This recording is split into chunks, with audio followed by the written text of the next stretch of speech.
Esse causo se passou lá para as bandas de São José do Povo, no sertão do Mato Grosso, nos tempos de 1980 e pouco, quando o rádio de pilha ainda era rei e o homem medido por braço e calo de enxada. Era a época que o povo dormia cedo, a lamparina fazia vez de lua dentro de casa e o barulho mais forte da noite era o canto do bacural misturado com o zunido do vento no telhado de palha. O nome do cabra era Tonho Bento, um sujeito de 38 anos, caladão, mas de uma força que metia respeito. O braço dele parecia tronco de aroeira. Parecia 2 pneus de trator, dizia o povo da redondeza. Trabalhava de sol a sol, capinando, puxando lenha, carregando saco de milho nos ombros. Homem direito, mas com uma vaidade escondida dentro do peito, dessas que coçam o juízo do matuto. Vivia dizendo: eu queria era ficar mais forte, mais invocado, mais bruto que todo mundo daqui. Quero ser o cabra que o povo fala o nome com medo e respeito. O compadre dele, Neco do Barro Preto, ria. Oxente, Tonho, tu já é um toco de gente. Quer o quê virar onça? Mas Tonho não dava ouvido. Vivia remoendo a ideia de ficar do tamanho do mundo. Um dia, depois de uma lida puxada na roça, Tonho ouviu dizer que lá pras bandas do Rio das Mortes morava um velho benzedor chamado Seu Otacílio das Cobras, homem sabido, desses que curavam mordida de bicho e quebranto só no sopro e na reza. Diziam que o velho tinha o olho miúdo e a fala mansa, mas sabia das forças ocultas do mato.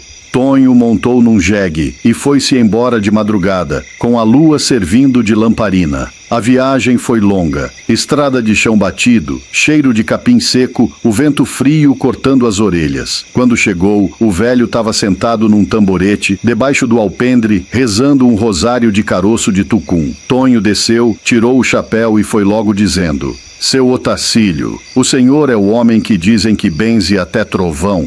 Depende. Trovão pequeno ou dos grandes? Respondeu o velho, rindo com os dentes gastos. Dos grandes, seu moço. Eu quero é força. Força que nem de bicho do mato. Quero crescer o braço e o peito para ninguém mais me encarar. O velho coçou o queixo, olhou para longe e respondeu sério. Força demais sem juízo vira desgraça. Mas se é isso que tu quer, tem um jeito. Só que é pro cabra valente mesmo. Tonho se arrebitou no banco. Diga que eu faço. O velho então contou em voz baixa. Tu vai pro rio, lá pras curvas do Rio das Mortes, onde o mato canta e o vento geme.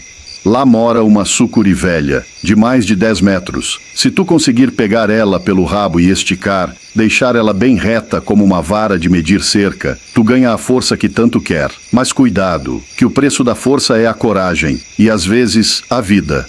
Tonho engoliu seco. Pois eu vou. No outro dia, Tonho foi bater na casa de um compadre pescador, o Raimundão da Ribeira, cabra grande, queimado de sol, dono de uma canoa de tábuas velhas. Raimundão, bora pescar amanhã cedo lá pro lado do Rio das Mortes. Pescar ou caçar encrenca, Tonho? As duas coisas. Raimundão, que era curioso, que só topou na hora. No outro amanhecer, o sol ainda dormindo, eles desceram o rio remando no silêncio. A água fria cortando as mãos e o cheiro de barro subindo das margens. O mato ali era fechado, o tipo de lugar onde até o vento tem medo de entrar. O canto dos pássaros sumia, e o barulho de galho quebrando fazia o coração bater ligeiro.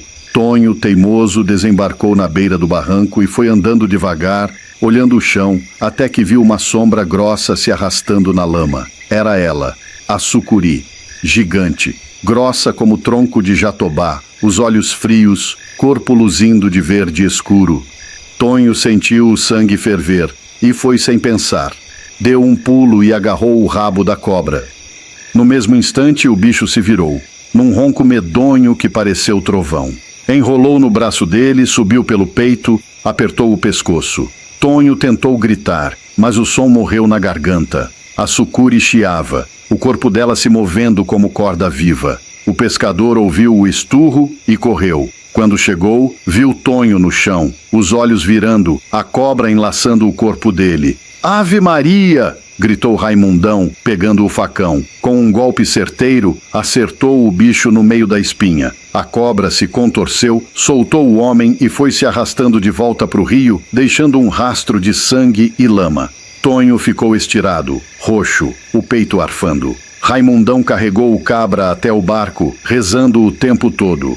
Tu quase foi, Tonho. Quase que a cobra te leva para debaixo d'água. Passou uns dias de cama, o corpo doendo, o orgulho ferido. Quando melhorou, foi direto para casa do seu Otacílio. Seu velho mentiroso, quase que eu morro por sua causa. O benzedor riu baixinho e respondeu: Eita, homem teimoso! A sucuri era só um teste. A força que tu buscava não estava no mato, estava dentro de tu mesmo. Eu queria ver se tu tinha juízo para entender isso. Tonho ficou sem fala. O velho continuou: Tu queria virar gigante, mas o sertão já te fez forte. Homem de roça não precisa provar nada para ninguém. O mato só respeita quem tem humildade. Tonho saiu cabisbaixo, mas com o coração diferente. Voltou para Lida, quieto, mais leve. De vez em quando, olhava para o rio e sentia um arrepio subir pelas costas. Dizem que depois disso, ele nunca mais ergueu a voz com ninguém. Trabalhava calado, mas quando pegava na enxada, o braço parecia mover o mundo. Os meninos da vila o chamavam de braço de ferro, mas ele só respondia com um sorriso tímido, olhando para o chão. O tempo passou e o povo foi esquecendo. Mas lá para os anos 90, um pescador jurou ver, na mesma curva do rio, uma cobra imensa boiando, com uma cicatriz nas costas. E jura mais, que nas noites de lua cheia, se a gente ficar calado escutando o vento, dá para ouvir um ronco fundo vindo do rio, como se fosse a sucuri chamando o homem que tentou dominá-la. O povo diz que é conversa, mas quem mora por ali, em São José do Povo, não gosta de passar na beira do Rio das Mortes depois da meia-noite. Tem quem diga que vê sombra se mexendo na água, ou sente o chão tremer devagarinho, como se uma coisa viva rastejasse lá embaixo. E toda vez que alguém fala em querer ser forte demais, sempre tem um velho para lembrar. Cuidado, que força demais puxa desgraça. Pergunta pro braço de ferro lá do Rio das Mortes se ele quer mais força. Moral do causo. A força que vem do mato cobra caro. A verdadeira valentia não tá no braço, tá na cabeça e no coração manso. E quem desafia o bicho da água acaba aprendendo que o sertão não gosta de soberba.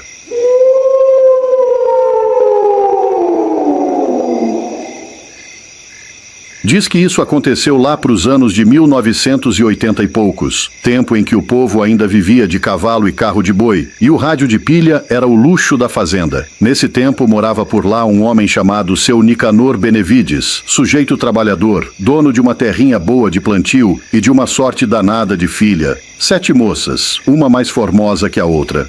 O povo dizia que Deus tinha derramado a beleza todinha da região só naquelas meninas. Mas seu Nicanor era um cabra ambicioso, desses que quer fazer riqueza até com bênção de santo. Olhava para as filhas e pensava que cada uma podia ser um negócio fechado, um pedaço de terra a mais, um gado novo no curral. E assim foi fazendo. Casou uma com o filho do fazendeiro de Piranhas, outra com um criador de gado de Doverlândia, outra com um comerciante lá de Montevidéu, e por aí foi. Até que sobrou só a mais nova, Maristela, de 17 anos. Moça bonita, mas de um gênio que nem ferrão de arraia, arisca e teimosa. Seu Nicanor, que já tinha ganhado umas terrinhas e uns bois por causa das filhas mais velhas, resolveu que com Maristela ele ia dar o golpe final. Tinha lá pros lados de Jataí um fazendeiro novo de 30 e poucos anos, chamado Alfeu Brandão, que morava sozinho numa fazenda grande, herança dos pais.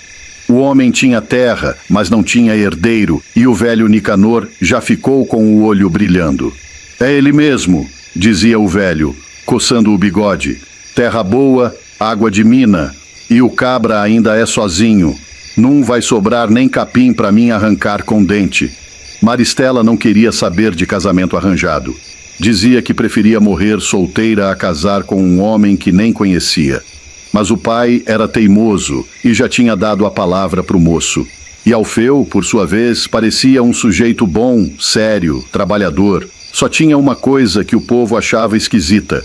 Morava isolado, e ninguém nunca tinha visto ele sair à noite. Um dia, o velho Nicanor foi lá visitar o tal Alfeu. E o moço, todo polido, disse: Seu Nicanor, eu até aceito conversar, mas quero conhecer a moça. Se o santo bater, nós seguimos em frente. No outro domingo, lá foram o velho e Maristela, de carroça, para a fazenda do rapaz. A moça desceu da carroça de vestido branco e fita vermelha no cabelo, e o sol batendo nela, parecia que o dia tinha clareado 2 vezes. Alfeu olhou para ela e o coração parece que se derreteu feito sebo na panela. Depois daquele dia, começaram a se ver mais. Ele ia visitar, levava presente, falava bonito. A moça foi se amansando. Até que marcaram de ir juntos numa folia de reis, numa fazenda de uns conhecidos, a umas 7 léguas de distância, coisa de 35 quilômetros pelo mato. O senhor vai de carroça com a dona Mundica, disse Alfeu ao sogro, e eu vou levando Maristela pelo atalho para chegar mais cedo. Seu Nicanor topou na hora sem imaginar que estava entregando a filha à própria sorte. A lua naquela noite estava cheia e amarela, redonda que nem prato de esmola. O vento vinha do cerrado trazendo cheiro de chuva e de capim queimado. O caminho era de terra vermelha, cercado de mato alto, e o silêncio só quebrava com o canto dos grilos. No meio do trajeto, Alfeu parou o cavalo e disse: "Espere aqui um cadinho, que eu vou ali me aliviar atrás daquele jatobá." E sumiu no escuro. A moça ficou só, abraçada no chale, olhando para os lados, escutando o farfalhar das folhas. De repente, ouviu um uivo longo, que veio de longe, mas foi crescendo até arrepiar o couro do braço. Era um som grosso, doído, que parecia vir das profundezas do inferno. "Alfeu!" gritou ela. "Alfeu! É você?" Nada de resposta. O mato só gemia.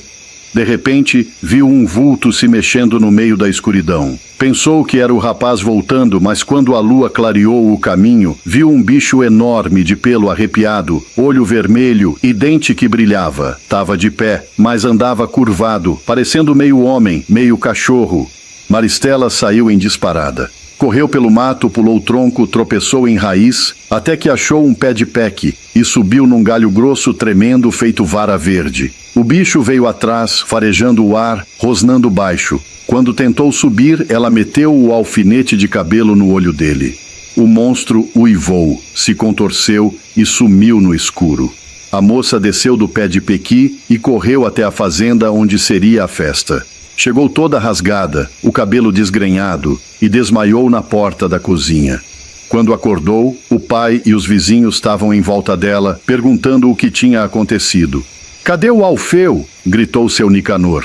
Ela só chorava, dizendo que um bicho tinha vindo do mato e o rapaz tinha sumido. Buscaram o homem por dias, chamaram vaqueiro, cachorro, até os beatos foram rezar no mato, mas não acharam nem rastro. Só viram umas pegadas esquisitas, metade de homem, metade de bicho. Passaram-se meses, e o povo já dizia que o tal Alfeu era lobisomem. Uns juravam que viam ele rondando o mato de noite, uivando nas grotas. Outros diziam que ele se escondia de dia na furna do Morro do Gigante Adormecido, lá para os lados do Rio São João. Maristela nunca mais foi a mesma. Passava as noites acordada, olhando para a lua. Quando o luar batia forte, o povo da fazenda via ela na janela, murmurando: "Eu sei que é você, Alfeu. Eu sei que é." Diz que até hoje, quando o luar é cheio e a ventania vem do lado de Diorama, o povo ouve uivos na serra, misturados com um choro de mulher. E o mais curioso, quem passa pela estrada velha de Caiapônia, jura que vê, lá no alto do morro, um vulto de mulher de branco, de cabelo solto, olhando para o mato, e logo depois escuta um grito de bicho, desses que faz a alma se esconder dentro do corpo. Mas vá saber, né? Pode ser invenção de beato, pode ser verdade. O certo é que, naquela região, ninguém mais anda de noite quando a lua fica redonda. Porque, como diz o povo de lá, quem se mete em mata de Goiás, com lua cheia e promessa mal cumprida, ou volta sem alma, ou volta uivando. E é desse jeito que termina o causo da noiva do lobisomem de Caiapônia, que eu ouvi de um vaqueiro lá das bandas do Rio Claro, enquanto o café fervia no bule e o grilo fazia coro com o medo da noite. Mas me diga uma coisa, tu acredita em lobisomem? Eu também não. Até o dia que ouvi um uivo vindo do pé da serra, e juro, aquele som não era de cachorro, não. Pelas redondezas do Vale do Cerrado, nas serras que margeiam Barra do Garças, em Mato Grosso, que há um grito amaldiçoado que ronda o vento. O povo por ali chama esse som de o gritador, uma voz que vem da serra, um lamento tão forte que parece rasgar os ouvidos. E esse causo que te trago é de uma mulher lá do fundo do vale, chamada Dona Neiva, chamada de Neiva Baixa, por morar nas baixadas de Terra Vermelha junto ao córrego. Morava numa casa de taipa simplória, sem reboco, com o marido, seu Raimundo, que passava dias na estrada comprando gado para revender no açougue da cidade vizinha. Também moravam com eles 2 filhos, Benedito, menino de uns 7 anos, esperto que só ele, e Amara, uma bebezinha de pouco mais de 1 ano, sempre com um olhinho curioso pro mundo. E de vez em quando, aparecia para ajudar uma prima dela chamada Zélia, apelidada de Zezé, que na vila todo mundo conhecia de nome e de cheiro. Viviam da roça e da criação de bichos. Plantavam milho, feijão, mandioca, criavam galinha, bode, porquinho, nada de luxo nem conforto, mas tinha paz. Ou, pelo menos, tinham até aquele tal dia. Era uma tarde ardida de outubro, quando seu Raimundo partira rumo à Primavera do Leste, levar uns bois para leiloar. Ele ficara 3 noites fora dessa vez. Em casa, só Neiva, as crianças e a prima Zezé. O sol já se deitava no horizonte quando, por volta das 4 da tarde, os galos amainavam o canto. O calor era quieto, mas pesada a atmosfera. Benedito brincava na sombra do oitão da casa, com gravetos, enquanto Neiva lavava uns utensílios num giral de barro e Zezé costurava um pano no tamborete. De repente, cortando o silêncio, veio um grito forte. Um grito tão profundo e prolongado que fez a terra tremer de leve.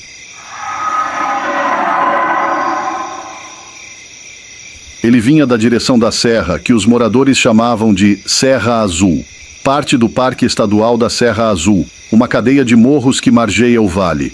O susto foi geral. Benedito parou de brincar, Neiva largou a bacia, Zezé quis até gritar, mas não teve fôlego. Logo depois, outro grito veio, e outro, cada vez mais próximo, cada vez mais indigno daquele chão tranquilo. Zezé, com coragem de metade, subiu num giral alto, aquele que Neiva usava no tempo de plantar coentro, para ver se via de onde vinha. E toda vez que o grito ecoava, ela respondia: "O caminho dos perdidos é por aqui, vice!" Foi quando perceberam. O grito respondido ficava mais perto, mais forte. Aproximava-se. Benedito, sábio para pouca idade, falou baixinho: "Isso não é gente, mãe. É o gritador. Ele tá chegando." Neiva tremia. "Cala essa boca, menino. Isso é coisa dos deuses ruins." Mas a prima Zezé, olhos arregalados, já via sombras no mato. "Ele vai aparecer", disse, voz falhando. Logo que o crepúsculo caiu, o calor arrefeceu e a lua apareceu entre nuvens brancas. Zezé caiu do giral e as mulheres chamaram para dentro da casa. Mas a casa nem porta tinha, só ripas de pau mal pregadas para tampar o vão. Neiva empurrou as crianças lá para dentro e pôs um pedaço de tábua no vão.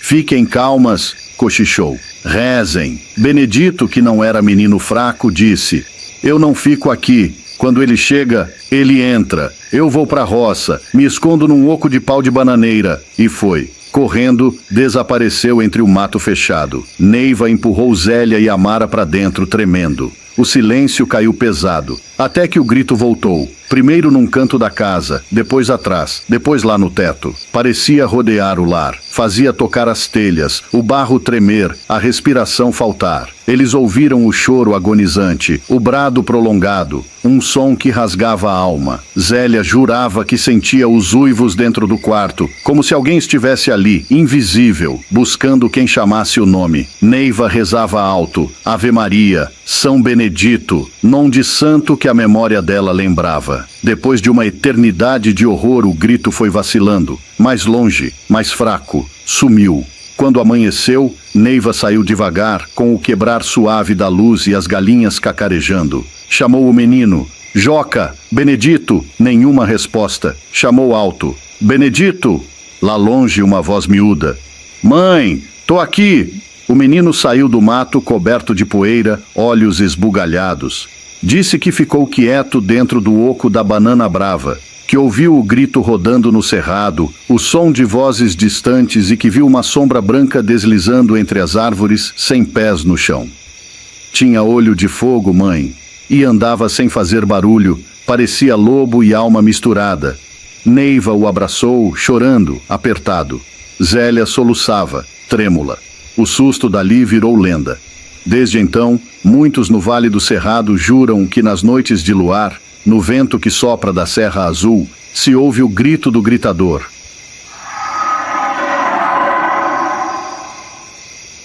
Vaqueiros que passam de madrugada escutam o som, cerram os vidros e seguem rápido. Motoqueiros contam que o motor trava quando gritam de volta. Ouvem o eco se aproximando, sentem o vento gelado e desligam a máquina por medo. Há quem diga que, se responder ao grito, o gritador achará a tua casa. Zélia dizia durante seus últimos dias: eu carreguei marca dele. Da lua cheia, sonho com o grito. Vejo sombra branca entre os morros. Neiva, quando morreu, rezou até a última gota de fé. Benedito virou homem de fé. Evita passar perto da serra à noite.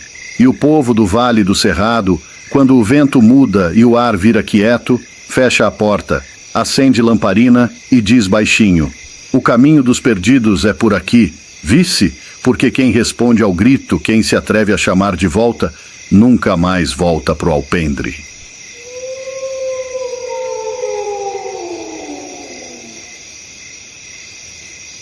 Meu nome é Zé Baltazar de Oliveira, tenho 48 anos, caçador de fé, de costume e das histórias que o sertão bota na vida da gente. Pois num desses dias, há pouco, resolvi sair para ir arrancar, como a gente diz, umas mandiocas no Baixão do Cavalcante, um lugar que fica ali bem pro meio do mato cravado entre a caatinga seca e uns troncos retorcidos lá pra beira da Serra de Serrita. Era de tardezinha, o sol ainda rachando a terra, e eu todo quebrado de tanto servir o gado e apanhar sol, mas o couro é duro, né? Entrei nesse dia pensando: vou arrancar mandioca, fazer um pé de briga com o mato, voltar para casa com feijão, umas piadas no rancho velho do Barreiro e dormir farto de sono. Mas o destino tinha outro enredo para mim. Comecei bem, de calça velha, picareta na mão, suor escorrendo no rosto, espinheiro farpando o braço, e toquei marcha para dentro da roça.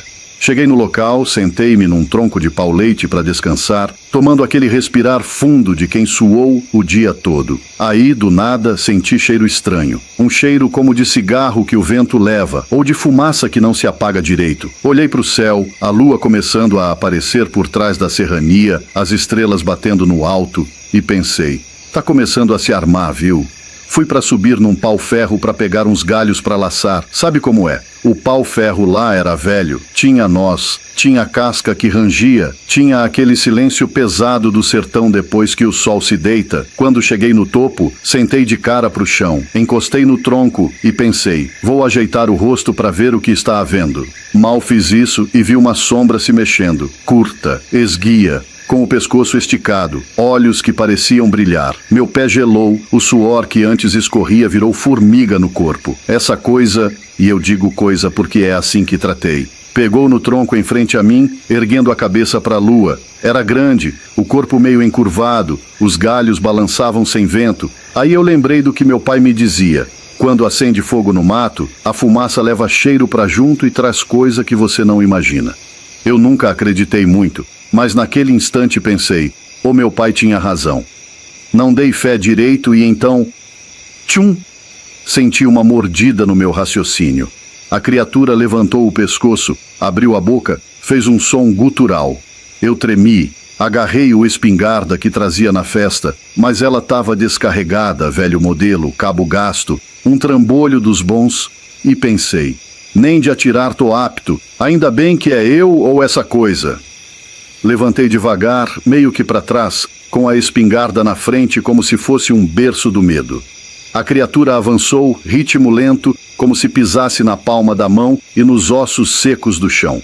E eu saí correndo para a pedra grande que tinha ali, pulei para cima dela, chutei para o galho de um juazeiro velho. E o bicho ficou parado, me olhando, com o rosto azul acinzentado, o pelo eriçado, um rosnado rouco que fez eco no vale. Fui descendo na pressa, tropeçando em raiz de um buzeiro, ouvindo meus próprios calçados estalando no chão seco. Quando cheguei na beira da mata, vi as pegadas, enormes, e o galho quebrado, arborizado, sem folhas, balançando sozinho.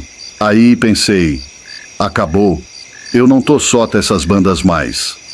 Voltei para casa de pantufa, entrei de mansinho no rancho da minha tia Sortelha, contei o ocorrido, ela me olhou, fez silêncio, depois disse: Zé Baltazar, o senhor deu de cara com o lobisomem de Serrita, viu não? E eu rachei o rosto de riso, mas por dentro o coração batia martelo de tanto susto. Naquela noite, dormi com a luz da lamparina acesa, ouvi o vento sussurrar na janela de madeira, vi as sombras dos cactos brincando no alpendre e lembrei, o sertão é brabo, tem seus causos, suas fumaradas, tem o fogo que se acende no mato e que traz não só calor, mas presença, mistério. Dias depois, o compadre Mardônio, que tinha ido caçar lá pelas bandas do sítio do Riacho Grande, me veio com fumaceira. Disse que achou pegadas de veado brutal e manchas de sangue azuladas no mato. Eu só balancei a cabeça. Meu pai tinha razão. Quando fumaça aparece, também aparece o que a gente esquece. Agora eu ando com a espingarda mais afinada, com munição de verdade, por precaução. E toda vez que o sol se põe e a lua sobe, eu me lembro da caçada que virou assombração, da mandioca que ficou pela metade, do pau-ferro que rangia. E digo, quem for pra roça sozinho lá em Serrita, vá com juízo, vá de oração, e se ouvir um uivo, rija o passo, que nem sempre é veado. E assim vai o causo, velho, contado por mim, Zé Baltazar, com os ossos do coração tremendo, mas a língua firme para narrar. E se você ouvir o chamado da mata, ou sentir o cheiro de fumaça no vento, lembre-se, no sertão, o susto anda de coturno, e a noite gaba-se de conhecer o homem que acreditou que tudo era tranquilo. Fim do causo. Ou só começo, rapaz?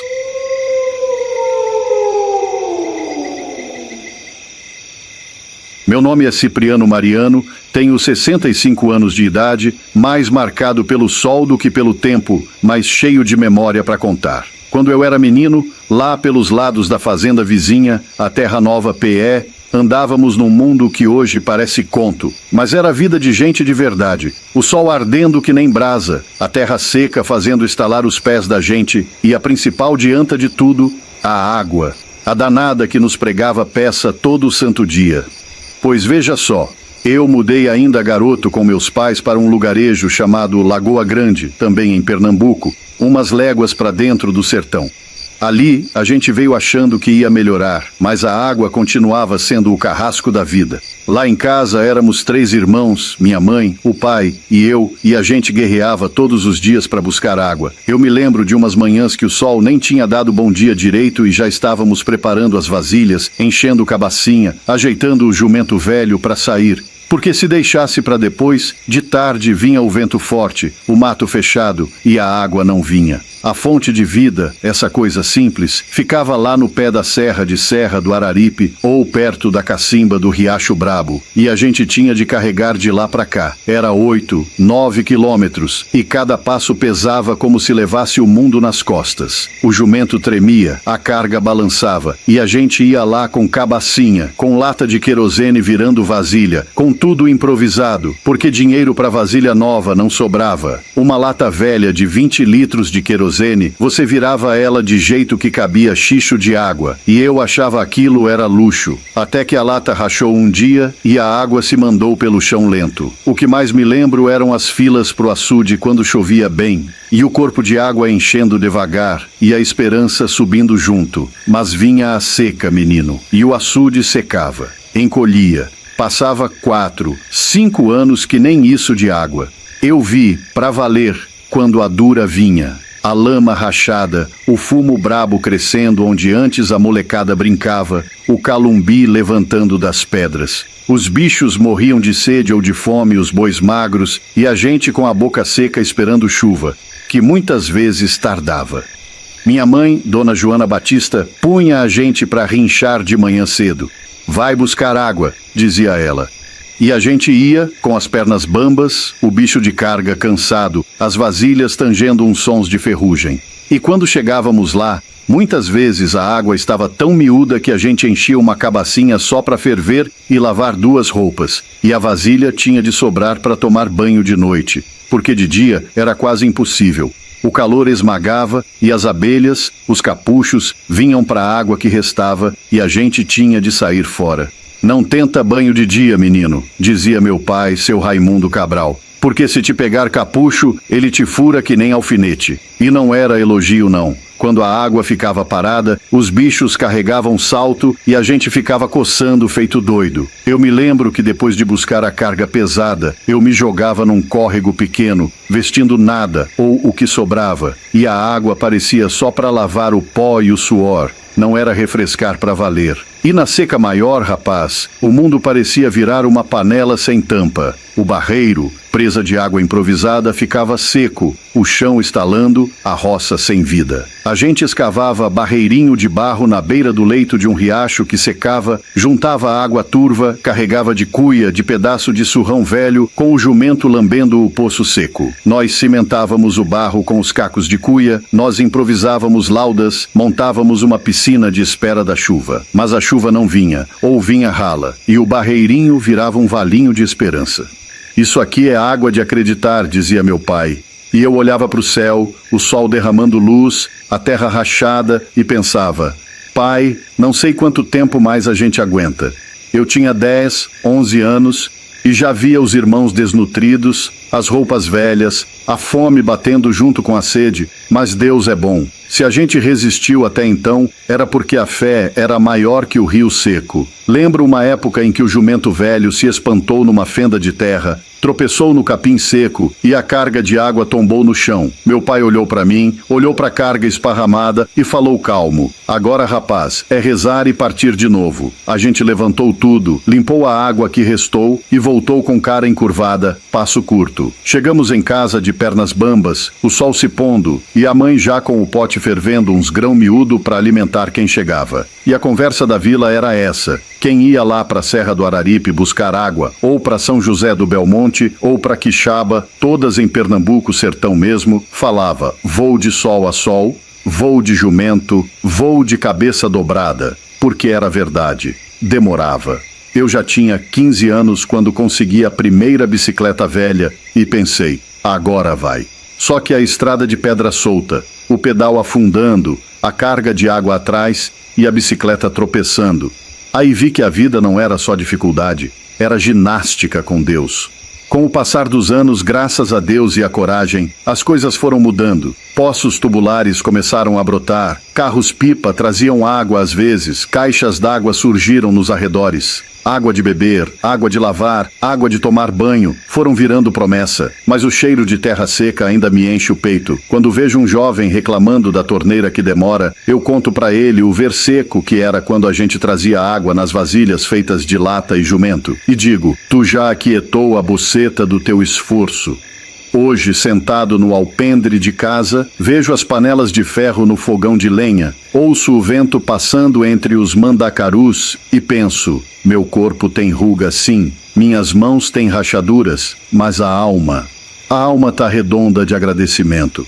Porque a sede de ontem deu lugar à caneca de água fresca, a torneira que você liga e sai iluminação, a geladeira pequena que guarda a água comprada, coisa que meu pai só sonhava em ver. E se alguém vier perguntar como era a água aí para você, eu respondo com voz grossa: era uma guerra diária, menino. Era mais dura que pedra, mais insistente que seca. Mas a gente riu, a gente cantou moda de viola à noite, as mulheres foram lavando roupas à beira da clareira, as crianças nadaram nas talhas rasas quando conseguíamos água. A alegria brotava no meio do sofrimento, porque sertanejo que é sertanejo não se cala diante do sol. E a conclusão é essa: se tu tiver sede hoje, agradece. Se tu tiver água à vontade, valoriza, porque nem sempre foi assim. Eu, Cipriano Mariano, daqui de Serrita PE, levo no peito a história da vasilha rachada, do jumento cansado, da fila no açude, e conto para quem quiser ouvir. O sertão não é mole, mas a gente vive, resiste, inventa e, sobretudo, agradece.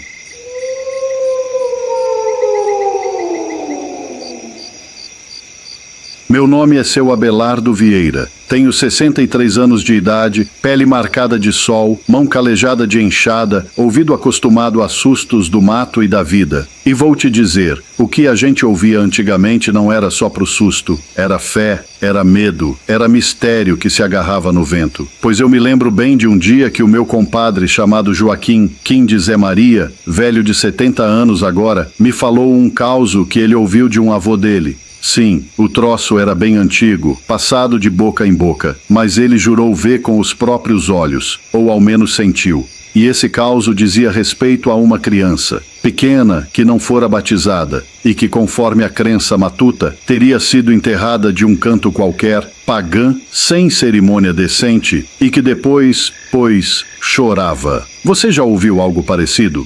Pois lhe digo, isso não era lorota de rede, não. Era o que o povo lá acreditava. Tem estudo que fala de sepultamentos de crianças não batizadas no Nordeste, chamadas cemitérios de anjinhos ou cemitérios de pagãos. Segundo o historiador, essas criancinhas eram enterradas fora do cemitério oficial, porque, como não foram batizadas, não podiam entrar no reino dos céus.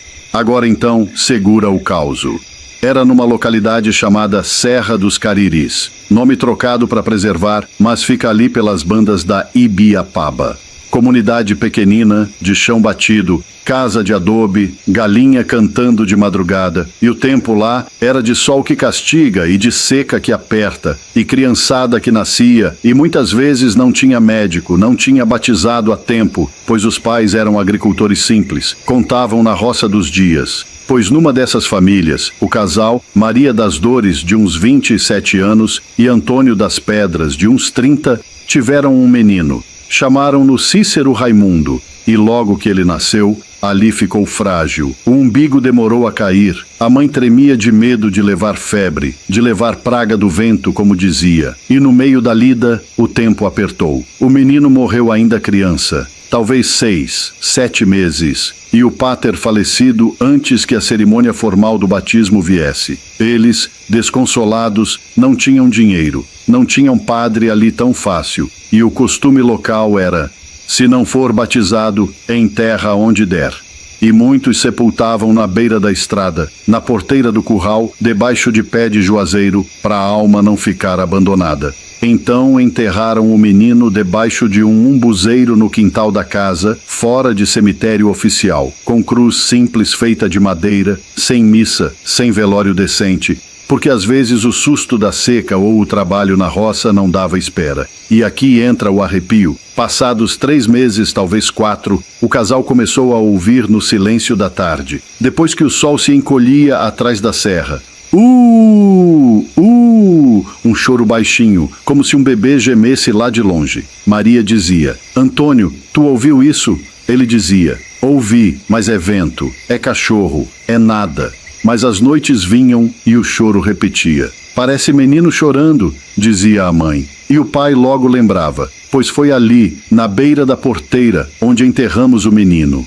O povo da vizinhança comentava, quando a criancinha é sepultada sem batismo, ela não vai direito para o céu. Fica no limbo, chorando, esperando que alguém lhe dê batismo ou reza.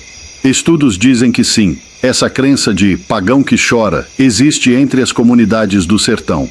Então, o casal ficou atemorizado.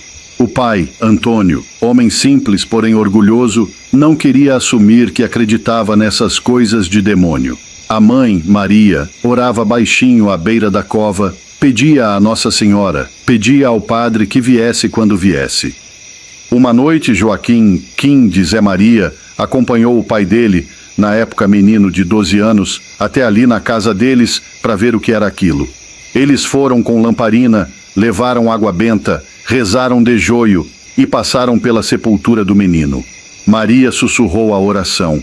Ó Deus, Pai misericordioso, receba o meu filhinho, Cícero Raimundo, no reino dos céus e perdoe-lhe por não ter sido batizado em vida. Eu te batizo agora, em nome do Pai, do Filho e do Espírito Santo. A água foi jogada sobre a cruz de madeira e dizem que o choro cessou naquela noite. O vento sossegou, a lua clareou o quintal e o juazeiro pareceu inclinar-se em respeito. Depois disso, o menino não mais chorou, segundo conta o povo. E a família, envergonhada, carregava consigo o susto. Não vá se menosprezar a fé, rapaz, porque o sertão tem mais porta do que a gente vê. Agora a parte engraçada. O cabra Antônio, no susto, ficou tão magro que parecia galho seco de cajueiro. Maria ficou com a voz rouca de tanto rezar à noite. E o compadre Kim, que era menino na época, jura que ouviu o choro como quem escuta vento se transformando em lamento. E quem passava na porteira depois das 10 horas, olhava o umbuzeiro, acendia cigarro e dizia baixinho: "Cê tá bem, menininho?" Como se falasse com o espírito, e a vizinhança começou a fazer piada, com jeitinho. Lá a casa da Dona Maria tem pobre menino virgem chorando de madrugada. Mas a piada falha, porque lá o mistério era sério. Até cachorro não dormia sossegado naquele quintal. Com o passar dos anos, os filhos do casal cresceram. O menino dormiu no colo da mãe em paz, mas o susto permaneceu nas marcas do cotidiano. Hoje, o Juazeiro ainda existe, a cruz ainda está lá, fazendo sombra no chão. E quem caminha àquela hora, entre o umbuzeiro e a porteira, sente que alguma alma pequena se acomodou no sertão. Eu, seu Abelardo, já contei esse causo pro compadre Zé Catinho do Piauí, pro vaqueiro Joaquim do Maranhão, e todo mundo arregalou o olho. Uns acreditam, outros riem. Eu fico de pé, falo: não é para qualquer um achar que isso é conto velho de rede. No sertão, homem medroso vive mais que valente. Então, se você me pergunta: você acredita, seu Abelardo? Eu te digo: acredito sim, porque as ondas do vento pelas veredas, o som da roça se fechando, o grilo cantando mais alto, tudo isso me lembra que o invisível respira ali, debaixo do Juazeiro. Agora, se você me pergunta se todas as crianças enterradas sem batismo choram, aí digo: não sei. Mas esse caso aqui, esse que o compadre Kim contou e eu ouvi com os meus ouvidos, ficou gravado. E termino. Se porventura você estiver andando à tardezinha por aquela estrada de terra de serra da Ibiapaba e ouvir um chorinho miúdo de criança vindo da mata, não dê risada, não diga é vento. Dê sinal da cruz, peça a Deus por ela, porque dizem o choro pode ser real e até o Juazeiro compadece-se.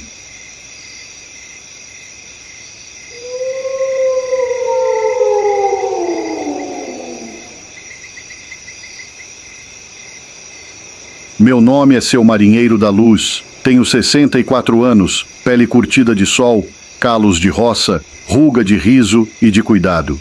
E vou te dizer, não é de hoje que o mato guarda segredo, não é de agora que casa abandonada murmura, não é de agora que o susto assenta na soleira da porta. Pois lá pelas bandas de um caminho de barro, entre o povoado de Ipu e a encruzilhada que leva à localidade de Viçosa do Ceará, ambas na serra da Ibiapaba, fica uma casa velha, que ninguém mais lembra a norma de construí-la, nem quem ali fez morada direito. As telhas caídas, as portas rangendo, o quintal invadido de mato, o silêncio que parece gritar bem baixinho. Essa casa era casarão da fortuna abandonada, mas virou casarão dos arrepiar. Então o causo. No mês de maio do ano passado, o jovem mototaxista chamado Belmiro Bel dos Santos tinha 28 anos, moço de serviço, firmeza no punho, sorriso fácil, recebeu uma corrida. A passageira, Dona Adélia Maria de Souza, 45 anos, moradora de comunidade próxima, chamou Bel para buscá-la logo depois do meio-dia, porque precisava ir até a casa antiga, ali na última curva de terra vermelha, para tratar de assunto da família. Bel, de capacete meio riscado, dirigiu sua moto Tata, o motor ronronando como gato no telhado. Seguiu pela estrada que só a lua conhecia direito. Ao passar em frente daquela casa velha, rapaz, o cachorro se levantou da sombra magro, pelos eriçados, olhos faiscando de susto ou de aviso, correu atrás da moto. Bel deu um pisão no freio. A mulher atrás se agarrou no bagageiro e o cachorro passou por baixo da roda. Do outro lado da estrada, entre o mato alto, Bel viu um vulto estranho. Parecia gente, mas se movia de 4 patas, curvado, a cabeça entre os ombros, os braços longos e o ritmo arrastado. A lua ainda aninhava no horizonte, mas o vulto ali, firme. O arrepio rodou o corpo de Bel, feito vento por lenha seca. Ele engatou a moto, a mulher puxou o ar e eles foram embora, sem palavra. Mas Bel ficou com o olho nela. o cérebro rodando, o coração batendo feito folhas secas numa caixa antiga. 2 quilômetros mais adiante, Bel encostou a moto. A mulher desceu, agradeceu. Então Bel viu, do lado da estrada, montado num burro velho, o vaqueiro seu Crispim Gonçalves, 62 anos. Visual de pele rachada, chapéu de palha esmagado, olhar que já tinha visto uns tantos não explicados. Crispim estremeceu ao ver Bel. "Tu passou por aquela casa, moço?" perguntou ele. Bel engoliu seco. "Passei sim, senhor." E aí o vaqueiro disse: "Pois tu viu o começo. Mas ó, eu já vi mais. Essa estrada aqui, à tardezinha, o burro me leva devagar. E de repente sinto alguém subir na minha garupa. O burro para. O mato se movimenta. Eu digo: 'Quem é?' Ninguém responde. Uma vez o burro até me derrubou. E essa casa, dizem que lá tem botija enterrada ou que a alma de alguém não sossegou. Quem passar sozinho por ali, que reze." Bel ouviu aquilo, sentiu a brisa mudar e montou de novo. A mulher embarcou e o motor ronronou até a comunidade. Nos dias que seguiram, Bel não dormia direito. O farol da moto parecia piscar quando ele se levantava de madrugada para preparar-se para a corrida. Ele ouviu o grito de correntinha balançando no quintal da casa velha, o rangido de porta derradeira, o latido distante do cachorro magro. Ele contou isso para os amigos, que riram de susto, que chamaram conta de mototáxi, mas Bel sabia que não era piada. A mulher, Dona Adélia, também ficou mal. Ela confessou que tinha passado por um período de tristeza grande. Seu marido havia falecido recentemente, as coisas em casa viraram vento. Ela se sentiu só, buscou conforto no mundo espiritual, mas de forma errada, mexendo com velas, invocando luz ou sombra, não se sabe bem. Um dia ela entrou naquela casa, ou melhor, quis entrar, para fazer o trabalhar que ouviu dizer que resolveria a dor. Lá encontrou velas apagadas, galho quebrado, porta entreaberta, som baixo de murmúrio. Disse que não sabia bem se era ela agindo ou se alguém usou dela. Chorou, pediu perdão, pediu ajuda. O povo da comunidade ajudou. Levaram-na ao psicólogo. Sim, rapaz, Sertão modernizou e rezaram junto. Limpou-se a casa antiga com água benta, varreram o quintal, altar improvisado, a cruz inclinada no canto. E o murmúrio parou. Talvez, talvez não. Hoje, Bel evita passar por aquela curva sozinho após o anoitecer. Crispim evita montar o burro depois das 10. Adélia mudou de endereço, muda o penteado, avisa: "Não me chamem mais para casas velhas." E a casa permanece lá, na curva, sozinha como o silêncio que segue o vento.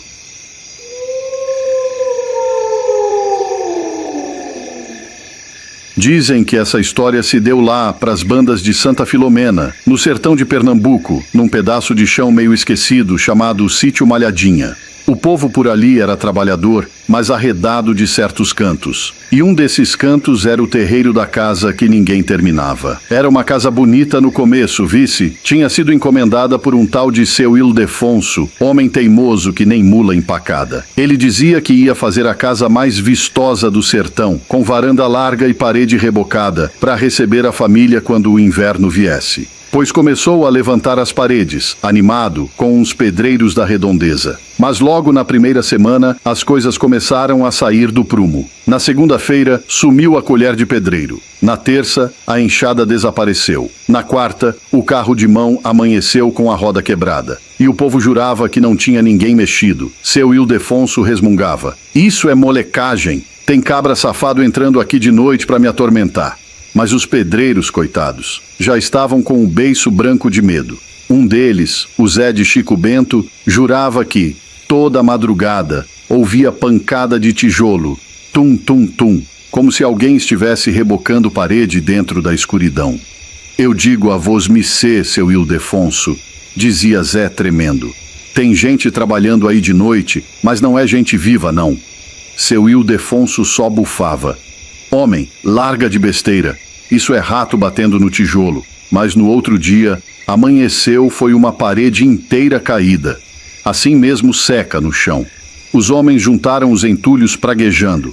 Um deles, o Totonho do córrego, olhou para as marcas na terra e disse baixo: "Oxente, parece que foi derrubado por dentro." E foi aí que começou a desandar tudo. No fim da semana, os pedreiros deram no pé. Disseram que não voltavam nem por 1 litro de cachaça e um bode assado. Seu Ildefonso, teimoso, resolveu continuar só. De noite, se ouvia o toque-toque-toque do martelo dele e o canto do bacural respondendo lá da mata. O povo dizia que o véi estava falando com as paredes.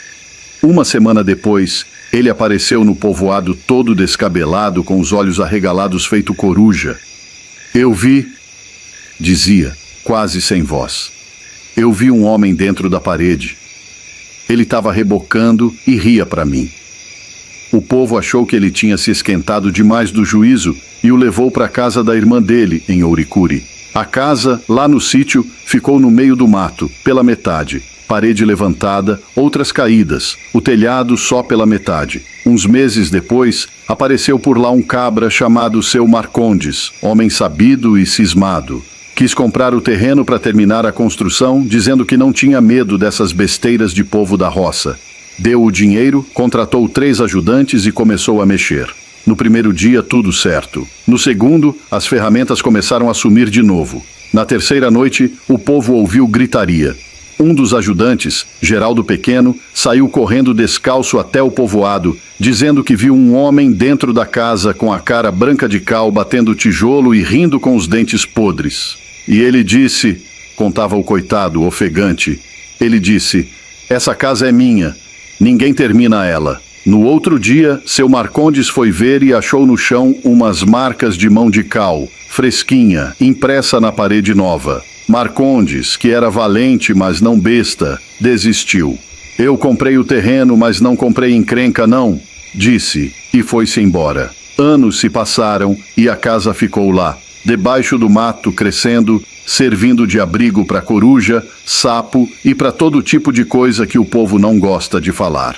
Até que um dia, um rapaz da cidade, desses moderninhos, veio com umas ideias de reformar tudo para fazer pousada. Disse que era projeto turístico, que ia atrair gente curiosa para conhecer a casa amaldiçoada. O povo da vila até avisou. Não mexa com o que está quieto, moço. Mas ele riu, botou o som alto e começou a trabalhar. Na primeira noite da obra, os pedreiros chamaram ele às pressas. Doutor, tem um barulho de gente trabalhando aí dentro e o cimento amanheceu pronto, mas ninguém mexeu nele. O homem não acreditou. Foi lá de lanterna e viu. Dentro do quarto do fundo, um vulto todo branco, de chapéu de palha, rebocando a parede com calma. O som era o mesmo. Tum, tum, tum. Ele gritou, o vulto virou, e o rosto era o de seu Ildefonso. O homem correu feito alma penada, deixou ferramenta, carro e tudo para trás. Hoje em dia, quem passa pelo sítio Malhadinha ainda escuta o mesmo barulho à noite, como se alguém ainda estivesse rebocando a parede. O povo diz que, se tu prestar bem atenção, dá para ouvir o homem rindo e sussurrando baixinho. Essa casa é minha. Ninguém termina ela. E até hoje, todo cabra que tenta levantar um tijolo lá, no outro dia, a parede amanhece caída. O povo da redondeza já se acostumou. Dizem que até as galinhas não botam mais perto dali. E um véi chamado Seu Tião, que mora pertinho, jura de dedo em riste. Aquilo ali é o diabo se fazendo de pedreiro. Trabalha a noite todinha e nunca termina o serviço. E se tu duvidar, vai lá escutar sozinho de madrugada. Mas vai com fé, viu? Porque se tu ouvir o tum-tum-tum mais perto do que devia, melhor correr antes que o pedreiro da nervosia te peça para segurar o balde.